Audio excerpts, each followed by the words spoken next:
back to the Daniel Greenland YouTube channel. Today I have another interview, and for those new to my channel, I ask people what part of history is most important to them. Today I interviewed Robert Gill, and he's an assistant dean at an elementary school here, and I asked him what part of history is most important to him, and I was probably expecting something along the lines of his work and different things, but he actually starts off with an invention, but our conversation quickly takes a turn to more of a metaphorical sense. Inspiration, how it changes inventions, how it changes lives. So be sure to pay attention to the details and maybe even ponder on the meaning of Robert's words. Really how inspiration changes our lives, and without inspiration, with that fear that blocks inspiration, nothing really changes. And what part of history is most important to you? It was interesting because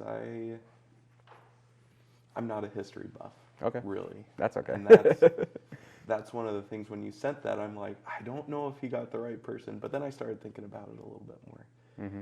And even though like date stuff, I'm not super great at. Oh yeah, that's fine. One of the cool things about looking back in history is even though I'm working at a school right now, a lot of my background is actually in mechanical engineering. Mm-hmm. And man, I don't know, when you asked that question, I thought about what would it have been like to be there like when the wheel was invented.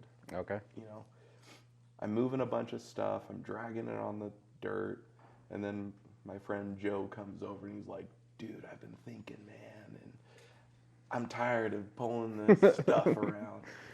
I don't know, it's just interesting. And then to look through history and to, when the invention is come up with, mm-hmm. it doesn't really go away, really. Like, yeah, okay. For example, we have wheels on cars and mm-hmm. basically anything that rolls. Mm-hmm. The fact that bearings exist have to go all the way back to making something roll. Yeah. So even like, but all of it really comes back to like a natural side, because maybe maybe the person who came up with the wheel was inspired by a boulder running down the side of a hill. Why is that important to you? Why does that inspire you? I know you said it stays with us. Somebody had to think about it. Why did that pop in your mind? I'd never expected you to bring that up. I know. I really didn't know how to come up with that, but I think just the fact that new things are created mm-hmm. and how history is built upon itself.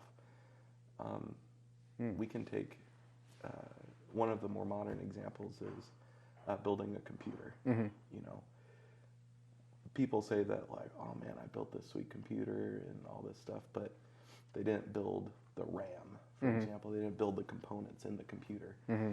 Those are things that have been built upon and built upon. And it's cool to trace that back almost, mm-hmm. but also to reflect on what I have invented in my own life, not necessarily mm-hmm. things, yeah, but those passages of inspiration that have come to us that we act on that change us forever. Yeah, so the wheel built upon, and we're skipping hundreds and thousands of years, built upon the steam engine, built upon airplanes, all that compounded in itself. And if you think about it, you said we really wouldn't have gone anywhere without the steam engine. We literally, I'm about to turn 30. I've moved several times in my life. I'm just thinking maybe 100, 200, 300 years ago, people don't make those big of moves in such a short amount of time. I've gotten to see a lot of the world in a shorter time than my ancestors. So we literally don't go anywhere without those inventions. You know what I mean? Yeah. And you literally, pick up your life in your mid-20s. I don't know how. I'm 25. 25, yeah. You pick up your life in your mid-20s and go back to Vegas, back and forth, which I don't think you could just, it's going to take you months and years to go back and forth if it's 100 years ago, you know what I mean? Yeah. So it is kind of interesting that it compounded upon itself, yeah. And then that was trial and error. It probably started, not even a wheel, but just a piece of wood, putting it under something, getting that leverage to push a boulder or something like you said forward. Well, a lot of the initial wheel invention started out being with exactly that. It was a big log, and they would put planks on top of the log. They'd roll the plank on top of these logs, place a log in front of it, and push, and that just relieved the friction, which is the biggest major boundary there. How has some inspiration in your life relieved the friction in your life? Just some play on words there, I guess.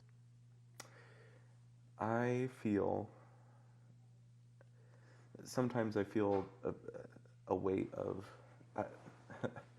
sometimes I feel like a lot of the friction in my life, if not all, is just caused by me making choices. I think that's true for everybody. I think everybody has made choices that they take the logs beneath the plank, if you want to continue on that analogy.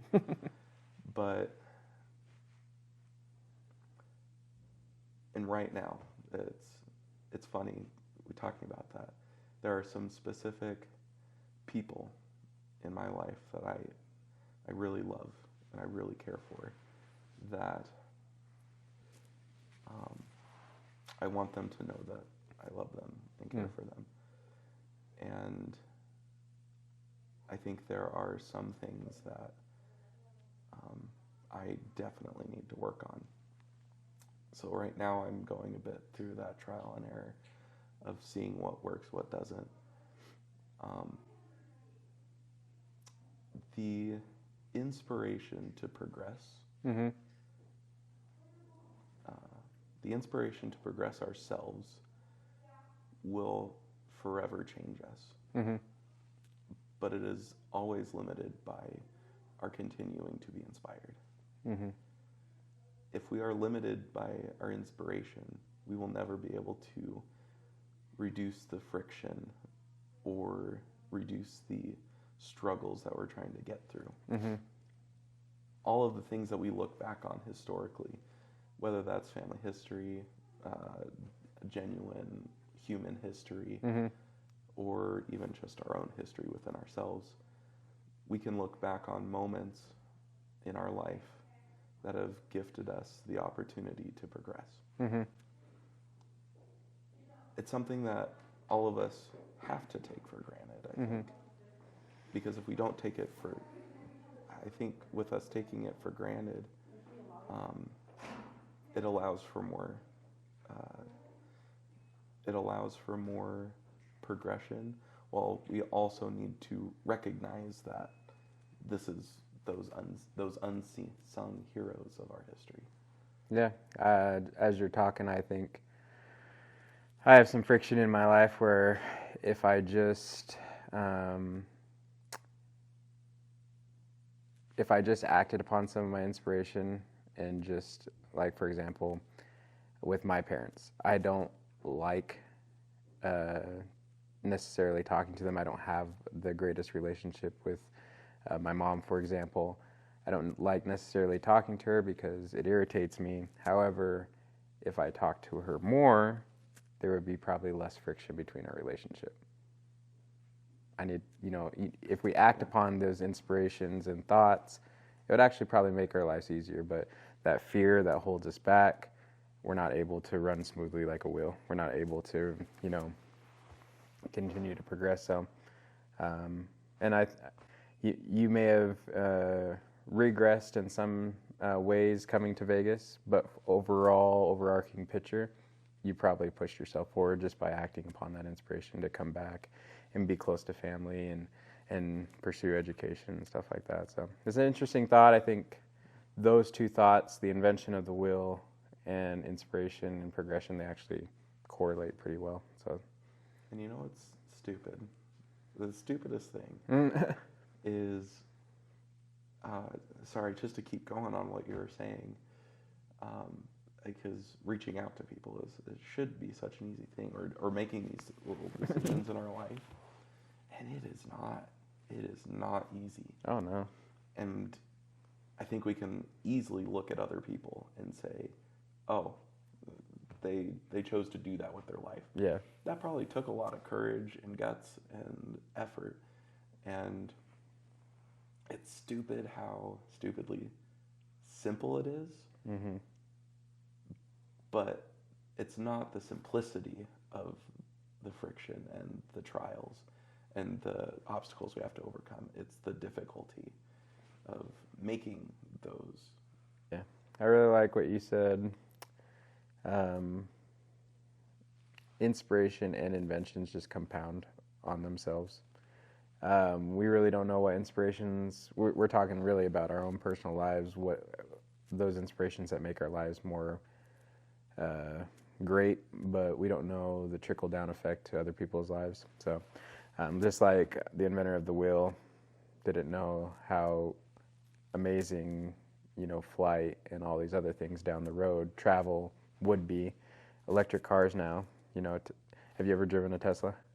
It is the best thing. The kickstart on those things is amazing. Like, I don't think anybody could ever have foreseen the speed, the horsepower, that we'd ever have. And I'm getting a little off topic, but I think it's just we really don't know what decisions will lead us to such great outcomes, in our lives. So thank you so much for watching that video. Please don't forget to subscribe and like this video. It really helps me out. And if you do have a moment, please share this video as well. I know I'm asking a lot, but I really appreciate your viewership, and I'll see you next time.